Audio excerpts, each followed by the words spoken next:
Queria que vocês abrissem a sua Bíblia no livro de 1 Samuel, capítulo 16. Você abra ou acesse a Bíblia, né?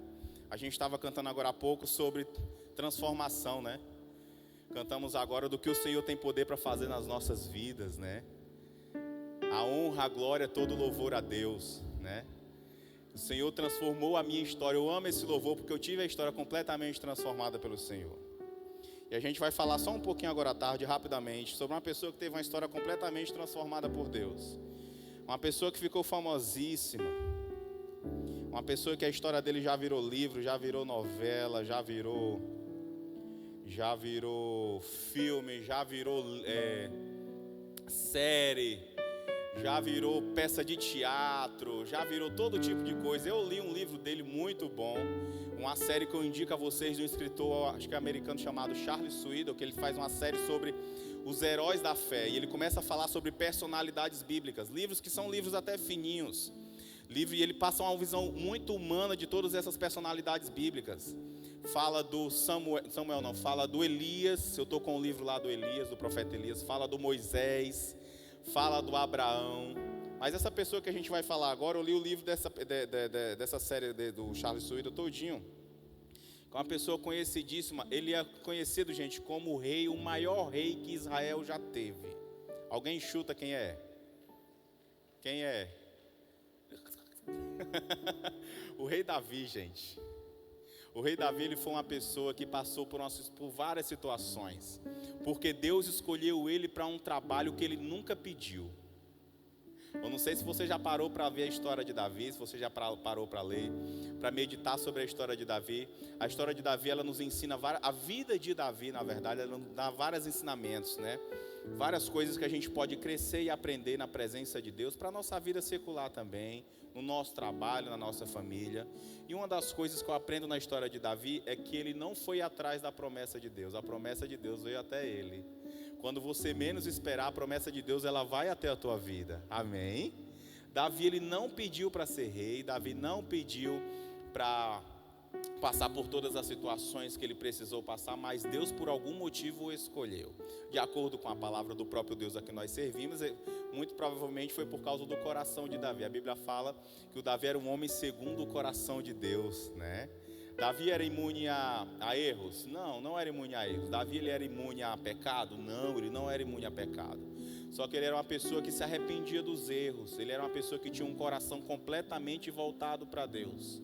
O Davi, ele amava tanto agradar a Deus, gente, que a Bíblia fala que quando ele estava sendo perseguido pelo rei Saul, que era o rei da época, o rei vigente, a Bíblia diz que ele ficou escondido num complexo de cavernas. As pessoas pensam que era uma caverna, na verdade era um complexo de cavernas chamado Caverna de Adulão, era um complexo de várias cavernas. A Bíblia diz que depois que o Davi foi escolhido por Deus, ele passou por diversas situações. Dentre elas, ele passou cerca de 8 anos sendo perseguido pelo rei da época, porque Deus já tinha falado através do profeta Samuel para o rei da época, que era o rei Saul, que Deus já tinha escolhido outra pessoa para ficar no canto dele. Então ele se revoltou. E a Bíblia diz que certa vez o Davi, quando estava sendo perseguido, ele conversou com as pessoas que estavam com ele, porque sempre Deus vai colocar pessoas abençoadas ao teu lado. E geralmente as pessoas que você menos espera. A Bíblia diz, gente, que o Davi, ele era seguido por pessoas que elas estavam à margem da sociedade. Eram pessoas que a Bíblia diz que eram endividados. Olha só, eram pessoas que ninguém queria contato. Foram essas pessoas que Deus foi acrescentando na vida do Davi. E a Bíblia diz que certa vez o rei Davi, ele falou assim: gente, tem um poço lá na minha terra, que eu lembro da água daquele poço, como quem diz assim, era uma água tão refrescante, era uma água tão docinha. Quem já tomou água de poço aqui alguma vez? Só vocês, gente, o restante é só natural, é? É só mar doce, vocês nunca tomaram água de poço, não é tão bom. Ela vem tão refrescante.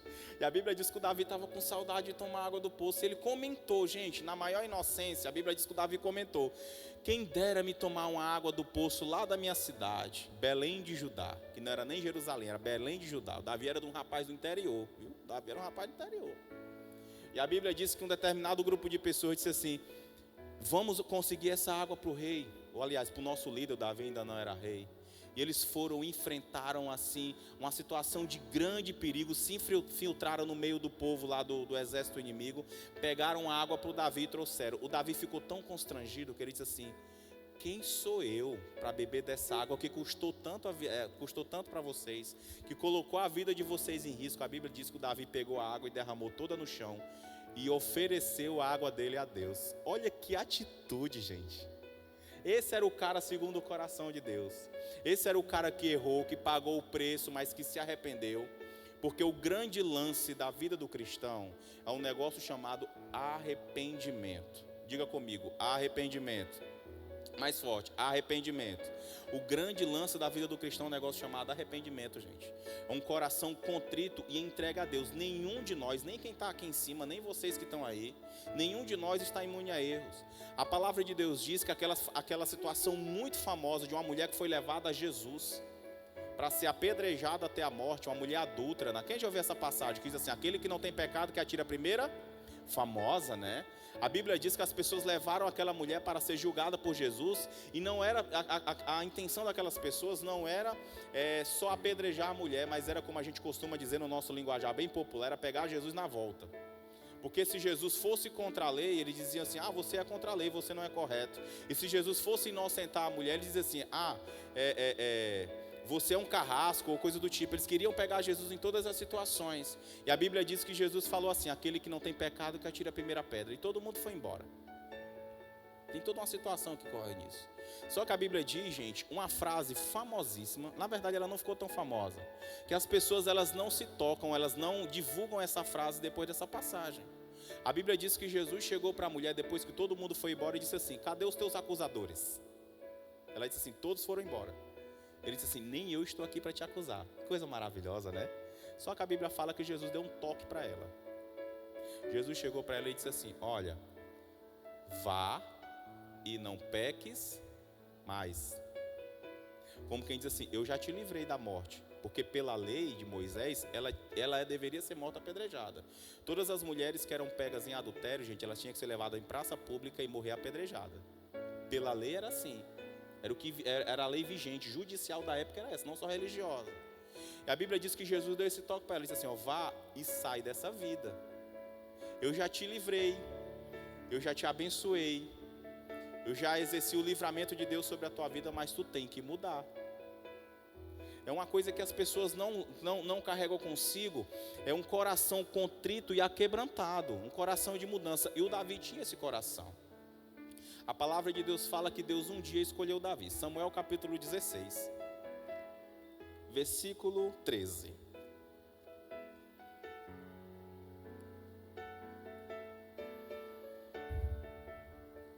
Vou ler na versão que está aqui com vocês, tá? Tomou Samuel o chifre de azeite. O chifre, gente, era um chifre de animal, que levava azeite. Na Bíblia, quanto mais chifre, mais poder. Era o que carregava, né? Tomou um chifre de azeite e ungiu no meio dos teus irmãos. E daquele dia em diante, o Espírito do Senhor se apossou de Davi. Então Samuel se levantou e foi para Ramá. Abaixa a tua cabeça no local que você está mesmo, só para a gente orar. Espírito Santo de Deus, essa é a tua palavra, esse é teu povo, eu sou teu, o altar é teu, o povo é teu, essa igreja é tua. Então fala conosco o que o Senhor quer falar nessa tarde, no nome de Jesus. Amém.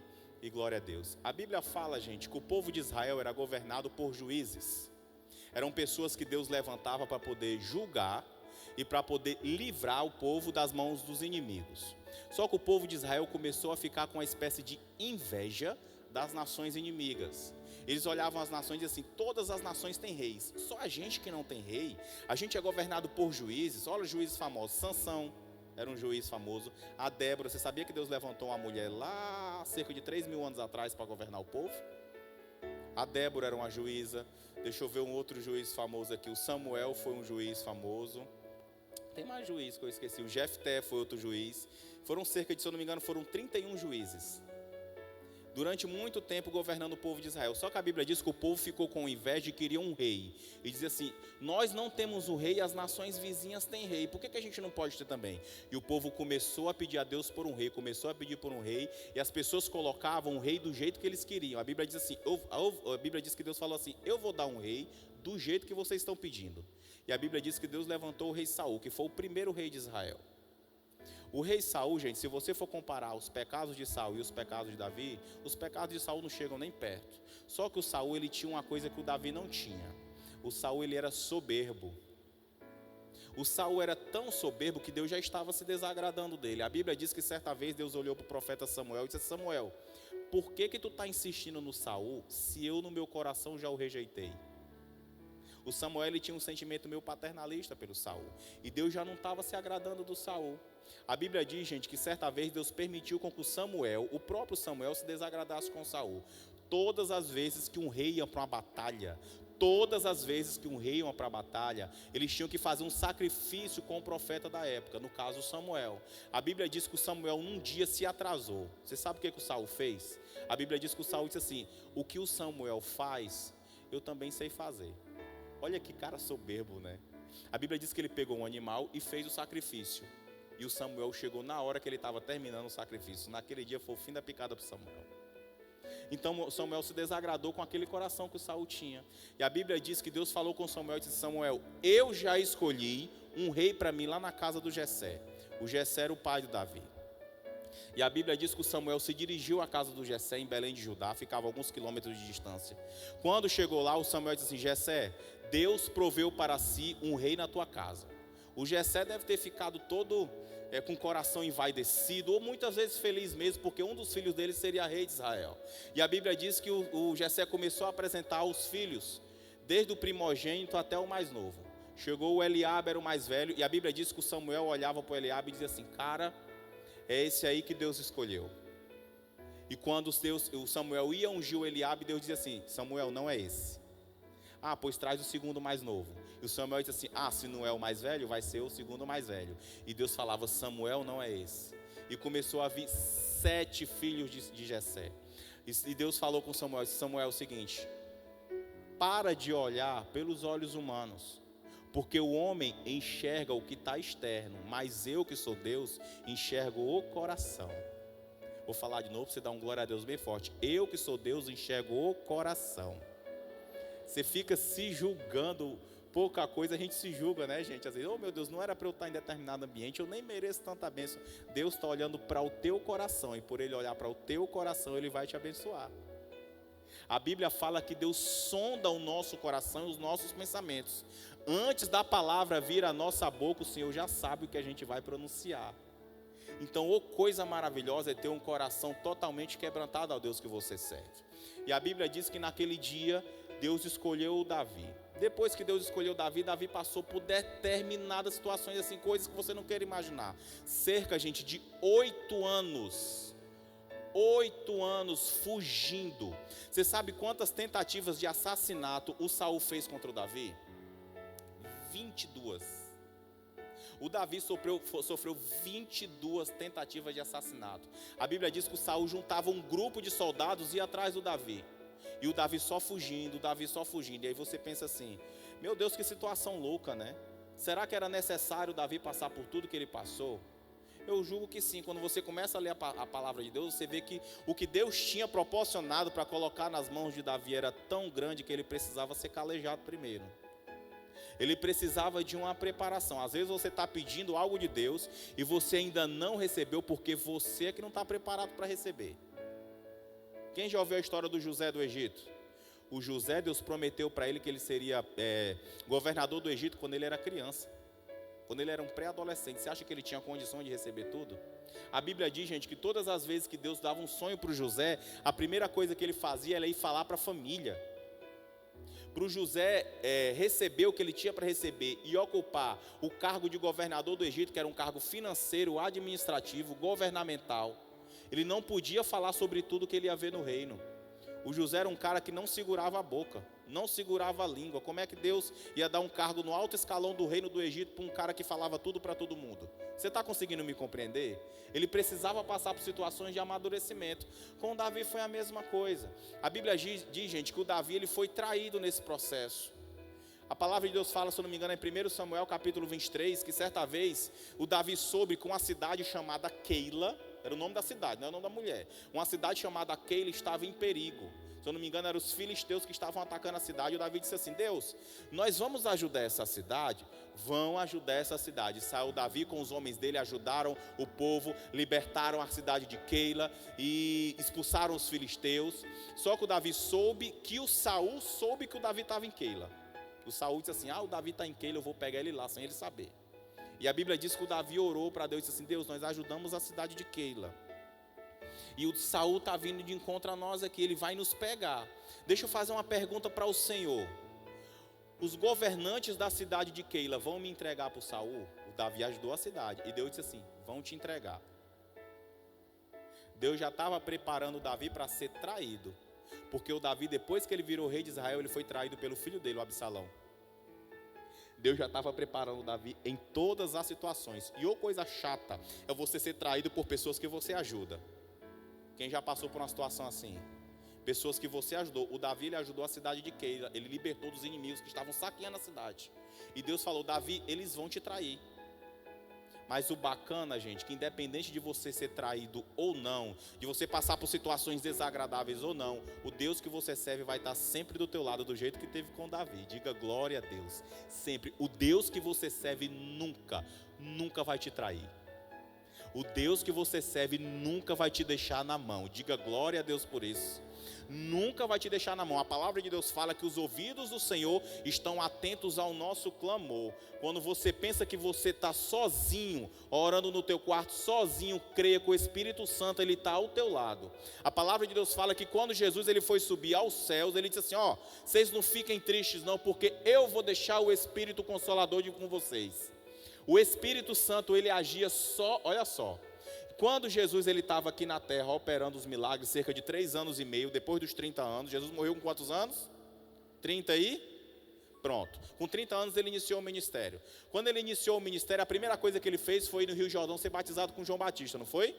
A Bíblia fala que naquele momento juntaram-se as 3 pessoas da Trindade, o Pai, o Filho e o Espírito Santo, dentro do Rio Jordão. Como foi que juntou? Jesus foi batizado, quando João Batista levantou ele, a Bíblia fala que veio o Espírito Santo em forma de um pássaro, não foi? Você já leu essa mensagem? Em forma de pomba e pousou em Jesus. E ao mesmo tempo a Bíblia fala que Deus falou assim: esse é o meu filho amado em quem me compraz. Ou então, esse é o meu filho amado em quem eu tenho muito prazer. Esse é o meu filho amado, em quem eu tenho orgulho. Naquele momento, as 3 pessoas da Trindade estavam nos céus. A partir do momento que o Espírito Santo pousou em Jesus em forma de pomba, para que todo mundo visse, Jesus ele foi apoderado, ele foi empossado pelo Espírito Santo. E durante cerca de 3 anos e meio, o Espírito Santo agia em Jesus.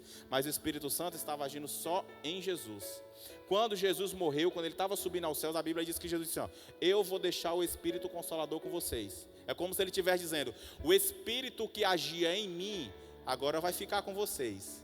E ele só vai ficar com vocês se eu subir. Então, tchau. O Espírito do Senhor está contigo em todos os momentos. Na hora que você está orando sozinho no teu quarto, o Espírito Santo que o Senhor Jesus prometeu, no dia que ele estava subindo, ele está contigo hoje. É ele que habita no teu coração. E a Bíblia diz, como nós lemos agora, que o Espírito de Deus se apoderou de Davi. Ele passou por tanta situação que você não tem, assim, quando você vai ler o livro de 1 Samuel, você fica bobo. A Bíblia diz, gente, que o rei Saul, antes do Davi começar a ser perseguido, o momento da perseguição começou praticamente aí. A Bíblia diz que por permissão de Deus, o Espírito de Deus que habitava no rei Saul, saiu do Saul, se apoderou do Davi, e um espírito maligno se apoderou do Saul. Diga o sangue, não, mas fala com fé, diga o sangue de Jesus tem poder. Faz assim com a tua mão, diga o sangue de Jesus tem poder. O espírito maligno se apoderou do Saul com permissão de Deus. E a Bíblia diz que os funcionários do Saul começaram a olhar aquela situação. Disse: é o seguinte, deixa a gente trazer um rapaz que toca bem. Cadê o pessoal do louvor? Um rapaz que toca bem. Deixa eu trazer um rapaz que toca bem, que na hora que esse espírito imundo começar a se manifestar, esse rapaz vai tocar e a tua alma, o teu espírito vai se acalmar. Aí veio o Davi. A Bíblia diz que certa vez o espírito imundo se apoderou do Saul. O Davi começou a tocar. O Saul estava tão possesso, que ele pegou uma lança e lançou no Davi dentro do quarto dele. Olha que coisa maluca. A Bíblia diz, gente, que o Saul ele saía para guerras com Davi, e as pessoas começaram a reconhecer no Davi a bênção de Deus, porque a bênção de Deus, quando o Espírito Santo se apodera de ti, a bênção de Deus se torna visível. As pessoas vão começar a enxergar que você está diferente, e elas não sabem dizer o porquê que você está diferente, e nem você sabe explicar o porquê que você está diferente. Deixa eu te explicar, o Espírito Santo agindo em você. O Espírito Santo agindo em você. Isso é o que faz a diferença na tua vida. A Bíblia diz que quando Davi entrava na cidade depois de guerrear com Saul, a Bíblia diz que dizia assim, ó, as pessoas começavam a cantar e diziam assim, ó, o Saul matou milhares e o Davi matou 10 milhares. As pessoas começaram a reconhecer no Davi a bênção de Deus. Só deixa eu te falar uma coisa. Todas as vezes que Deus começar a te levantar como diferencial, seja na igreja, seja na sua casa, seja no seu trabalho, seja na sua família, seja na sua faculdade, em qualquer ambiente, algumas pessoas não vão gostar do que Deus está fazendo na tua vida. Isso acontece muito no ambiente de trabalho. Quem já passou por perseguição no ambiente de trabalho aí? Eu já passei. Deus começa a agir em você, você começa a se destacar, e as pessoas começam a não gostar. Isso é normal, como dizia um narrador de esporte, normal. Fica tranquilo que o Deus é contigo. E a Bíblia diz que o Davi começou a ser perseguido, até ele assumir o trono. Nesse período de perseguição, a palavra de Deus fala que o Davi compôs, e agora eu quero que você se atente mais. O Davi compôs diversas músicas que viraram livro que hoje é o maior livro do maior livro. A palavra de Deus, a Bíblia, ela é o maior livro em tiragem no mundo. Calcula-se que mais de 3 milhões de cópias já foram dispensadas do mundo, e graças a Deus por isso. Dentro desse maior livro e mais conhecido no mundo, tem o maior livro, que é o livro de Salmos. O livro de Salmos é um livro de música. Tanto que quando você vai abrir a Bíblia no livro de Salmo, o correto mesmo, é você dizer assim, abre a Bíblia no livro de Salmo, capítulo 1, verso 5, 6. A gente costuma dizer versículo, porque os outros livros a gente fala versículo. Segundo Crônicas, capítulo 20, versículo tal, né? Mas no livro de Salmo a gente não fala versículo, a gente fala verso, porque são músicas. O Davi compôs a grande maioria, nem todos os salmos foram compostos por Davi, mas a grande maioria foi ele que compôs. Coisas que saíram do coração de Davi, que a inspiração dele veio à tona, que Deus usou ele para falar inclusive para outras pessoas, no momento de maior angústia dele. E geralmente é assim que Deus trabalha com a gente. No nosso momento de maior angústia é que Deus espreme as melhores coisas da gente, você sabia? As melhores orações, os melhores louvores, a melhor palavra que a gente tem para poder falar para uma pessoa. Porque as pessoas pensam que é só dever de um pregador falar da palavra de Deus. Todos nós somos agentes do Senhor. Todo mundo aqui é canal de Deus para a vida de alguém. Diga amém. Diga eu sou canal de Deus na vida de alguém. Todos vocês são. A palavra de Deus fala que Jesus disse assim, ó, vocês serão minhas testemunhas em todos os lugares e até os confins da terra. Todo mundo aqui é testemunha de Deus. E a Bíblia diz que o Davi, nos momentos de maiores angústias, ele começava a escrever, e ele começava a compor salmo. Um dos salmos que ele compôs é um dos textos mais famosos do mundo. Eu arrisco a dizer que está entre os 2 textos mais famosos do mundo, junto com o texto do Shakespeare, eis ou não ser, eis a questão, famoso, né? Entrou até na cor do Chapolin na década de 70, ser ou não ser, eis a questão. Um dos textos que o Davi compôs é um dos mais famosos do mundo, está em para-choque de caminhão, está em status do Instagram, de Facebook, tudo no mundo. Ele é tão famoso que qualquer pessoa que não tenha nem contato com a Bíblia, ele conhece. Se eu puxar a primeira frase, você vai falar a segunda, automaticamente não vai nem se tocar. O Senhor é o meu? Você nem se tocou que falou. Famoso, né, gente? Você vai no Ale Biscuit da vida, numa casa frita, tá lá aqueles pratinhos de enfeite para a mesa, né? Tá lá, o Senhor é o meu pastor. Famoso. A Bíblia diz que o Davi, no meio de todas as situações, ele começou a compor diversas músicas, que são os salmos. Um deles é o Salmo 23. Queria que você abrisse sua Bíblia no Salmo 23. Olha só, tá aí. Famoso Salmo 23. Queria que você entendesse hoje o Salmo 23, bem direitinho. Vou ser o mais rápido possível, porque eu me extrapolei no louvor, era para ter cantado só 2, cantei 3. Vamos ler todos juntos? 1, 2, 3. O Senhor é o meu.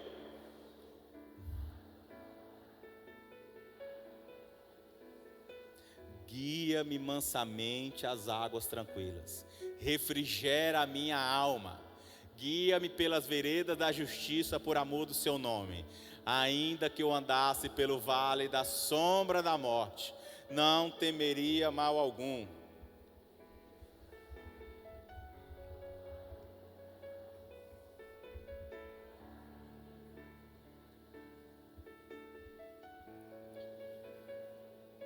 E o meu cálice transborda. Certamente, olha gente, essa frase é linda. Fala com fé, diga: certamente que a bondade e a misericórdia me seguirão todos os dias da minha vida, e habitarei. Diga amém, Jesus. Bota a mão na tua cabeça. Diga: eu tomo posse dessa bênção para a minha vida. Olha só a última frase. Certamente que a bondade e a misericórdia do Senhor me seguirão todos os dias da minha vida, e habitarei na casa do Senhor por longos dias, ou para todos sempre, dependendo da tradução. Só que esse salmo ele tem uma questão. A grande dificuldade das pessoas que começaram a traduzir a Bíblia para as linguagens era traduzir ao pé da letra, porque esse salmo aqui ele foi composto no hebraico. A Bíblia ela foi escrita em 3 linguagens: hebraico, aramaico e grego. O grego era o inglês da época, era a língua predominante. Só que o grego ele foi escrito praticamente, se eu não me engano, só o Novo Testamento. Isso aqui é do Velho Testamento. O hebraico é a língua mais antiga. O Davi ele escreveu no hebraico. E as pessoas elas tiveram muita dificuldade em traduzir a Bíblia. A Bíblia que mais circula, olha só, a Bíblia que mais circula no Brasil é uma Bíblia de uma versão chamada João Ferreira de Almeida. Eu não sei se você já teve a curiosidade de abrir a primeira página da sua Bíblia. Tem assim, ó, versão do João Ferreira de Almeida. A grande maioria, hoje tem diversas. Hoje tem a NVI, hoje tem Bíblia Nova, hoje tem várias versões. Bíblia do homem que ora, da mulher que ora, Bíblia da criança que ora, da oração que ora. Eu acho legal, tem todo tipo de Bíblia, das linguagens atualizadas. Só que o João Ferreira de Almeida foi um cara, era um português que era aspirante a frade. Ele se converteu na Holanda em 1680 e alguma coisa. Então a Bíblia que nós lemos hoje, na verdade aqui a gente leu há muitos anos atrás, hoje tem muitas versões. Ela é uma versão do português de Portugal. A Bíblia diz assim, ó: e disse-lhe Jesus. Se fosse um brasileiro falando, ele não ia falar assim, ele ia assim: e Jesus falou da seguinte forma. Então as pessoas elas tiveram muitas dificuldades em traduzir a Bíblia. Por que eu estou falando isso? Porque o primeiro versículo e o mais conhecido do Salmo 23, ele foi traduzido de uma forma que não era para ser traduzido. Você está botando a Bíblia em xeque de maneira nenhuma. A Bíblia é a palavra de Deus. Eu esqueci de colocar um slide que eu coloquei uma vez, da palavra de uma tribo num continente africano. Eu não lembro se foi a Zâmbia, eu não lembro qual foi, de um pregador que queria traduzir para as pessoas a seguinte frase. No livro de Isaías fala que o sangue do cordeiro, ele nos deixa alvo mais que a neve. Alvo quer dizer branco. Só que as pessoas daquela tribo, eles não conhecem neve. Não é nem só que eles não conhecem, eles não sabem o que é neve. Então se ele fosse traduzir ao pé da letra, as pessoas não iriam entender. Então ele traduziu da seguinte forma. Eu esqueci de trazer esse slide, gente. Esqueci de trazer. Ele botou assim, ó: o sangue do cordeiro nos deixa tão branco como a polpa do coco. As pessoas entenderam. Por que eu estou falando isso? Porque existe uma diferença entre tradução e versão. A tradução é uma coisa literal. A versão é uma maneira com que você pega o texto original e faz uma versão para que as pessoas entendam. Você está conseguindo compreender a diferença? Esse Salmo 23, o primeiro versículo, ele foi feito numa versão. Por que eu estou falando isso? Porque eu trouxe o Salmo 23 no hebraico para vocês lerem. Bota aí, por favor. Você está lendo o nome ali, Salmo 23 lá em cima, é porque ficou um pouco embaçado. Esse mismor aí, ele é o título do texto. Todas as vezes que você vai ler um texto da Bíblia, tem um título. Jesus salvou não sei o quê, a cura da mulher com fluxo de sangue. Então é o título do texto. Pronto, obrigado. Quando você vai lá para baixo, Você vai ler as linhas de baixo. Tem um nome ali que é um Y, um H, um W e um H. Você está vendo? Esse nome significa Iavé. Iavé é o Deus que você serve. Iavé, quando foi traduzido para o português, virou Jeová. Por que ele foi traduzido para como Jeová? Porque no português ele existe o J, mas no hebraico não existe J. Tanto que o nome de Jesus no hebraico e no aramaico não é Jesus, é Yeshua. A gente não canta aqui? Yeshua. Não canta, né, na igreja? O nome de Jesus é Yeshua. É como se fosse Ielvá ou Iavé. Não existe o J no dicionário hebraico. Ai, mas eu estou orando pedindo a Jesus, ele não escuta, escuta. Pode ficar tranquilo. Ele sabe que você está falando com ele. Só que aquele primeiro nome ali é Iavé. Olha o texto original, diz assim, ó. Iavé é o meu. Você está vendo a segunda linha com o nome Ló? Esse Ló, gente, ele foi traduzido da maneira errada para o português. Esse Ló, ele não significa, o Senhor é meu pastor, ele não significa nada. Ele significa não. Agora você troca o nada pelo não. Fica o Senhor é o meu pastor, vírgula. Dá um nó na cabeça, né? Mas vamos lá. O Senhor é o meu pastor, não me faltará. Entenda uma coisa, à medida com que eu digo o Senhor é o meu pastor e nada me faltará, dá a impressão de que tudo que eu pedir Deus vai me, e é assim. Tudo que você pede Deus te deu. Comigo não funcionou não, parabéns para tu. Muitas das coisas que você pediu Deus não te deu ainda, não acontece contigo não? Comigo também. O Davi começou a escrever um salmo no momento em que ele estava sendo perseguido. No momento em que ele estava passando por situações muito adversas. A Bíblia diz que ele começou a escrever um salmo e ele disse, o Senhor é meu pastor. Ele, que é o meu pastor, não me faltará. As coisas me faltam. Me falta amigo, me falta casa. O Davi estava morando em caverna. Me falta segurança, me falta até fé. Nunca faltou fé para ti não?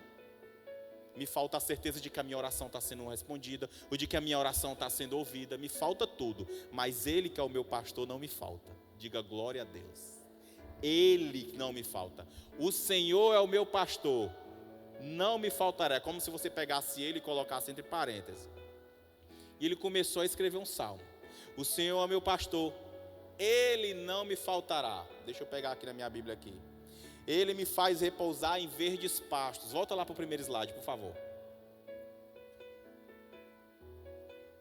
Pronto. O Senhor é o meu pastor. Aí você pega o nada e bota por não. Não me faltará. Deitar-me faz em verdes pastos. Guia-me mansamente por águas tranquilas. O cara estava sendo completamente afligido e perseguido. Ele começou a profetizar o que Deus iria fazer por ele. A palavra de Deus nos ensina a gente a orar fazendo ações de graça. Mesmo que vocês não estejam enxergando a bênção que você está pedindo, você já começa a orar e profetizar sobre a tua vida. Ele estava dizendo, eu posso passar por determinadas situações, mas Deus não me falta. E eu em algum momento vou estar com o meu coração completamente tranquilo. A Bíblia fala que no dia que o Samuel chegou na casa do Jessé, já vou encerrar a mensagem. No dia que o Samuel chegou na casa do Jessé, a palavra de Deus diz que o Jessé começou a querer ungir os filhos mais velhos do Jessé. E Deus dizia assim, Samuel não é esse, Samuel não é esse, Samuel não é esse. Até que o Samuel fez a seguinte pergunta para o Jessé, olha só. Ele disse assim, tu não tem mais nenhum filho? O Jessé disse assim, ai, tem o Davizinho. Estava cuidando de ovelha. Estava todo escondido lá no curral, nem o pai lembrava dele. A palavra de Deus diz que o Samuel disse assim, manda trazer ele. Pula para o versículo 5, lá do Salmo 23, por favor.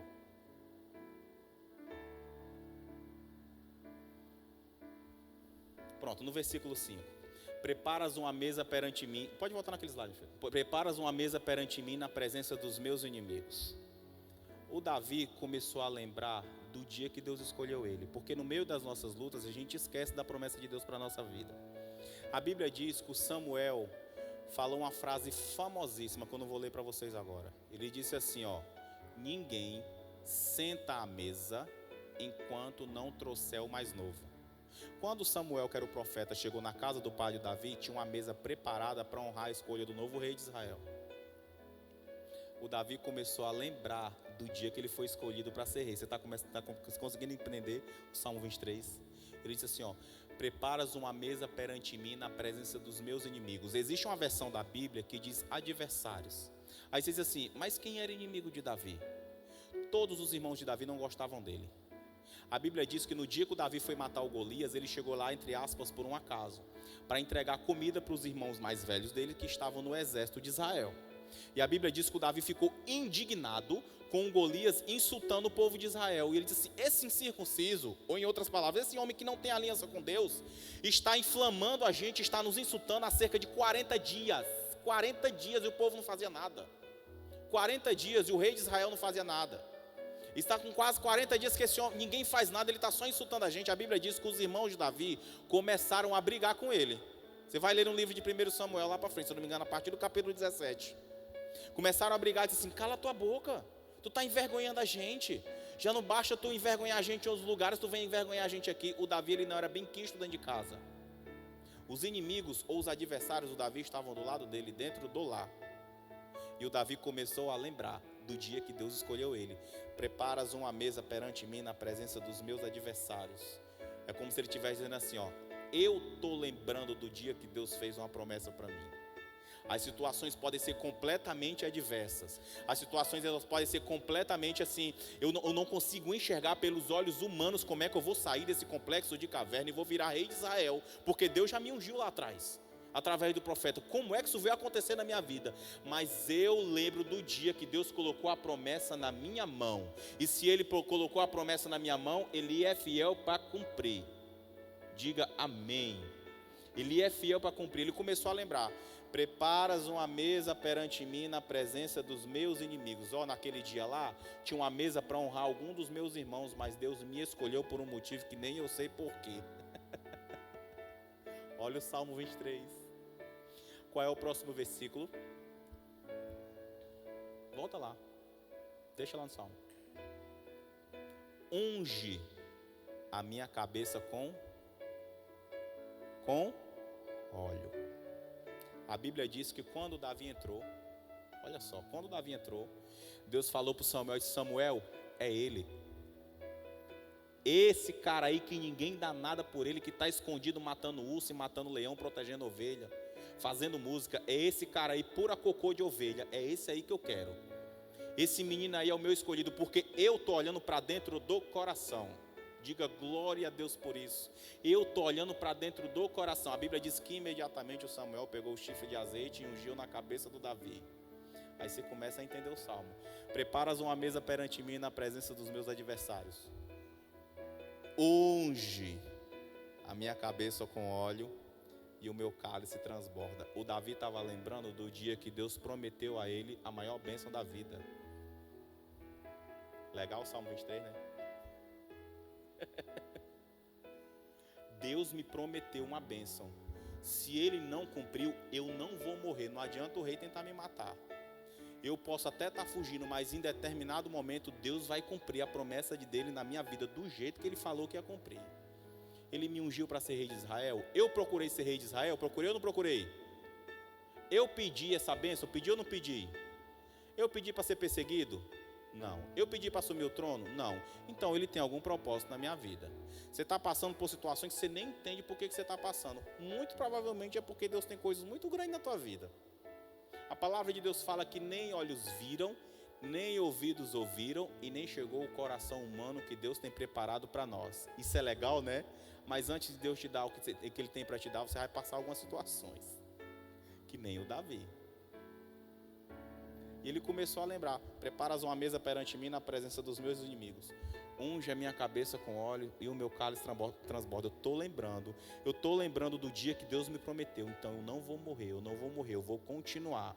Eu vou continuar nessa tocada, eu vou continuar nessa caminhada, eu vou continuar permanecendo no Senhor. Porque a palavra de Deus diz, se vós permanecerdes em mim e as minhas palavras permanecerem em vós, pedireis tudo o que quiseres e vos será feito.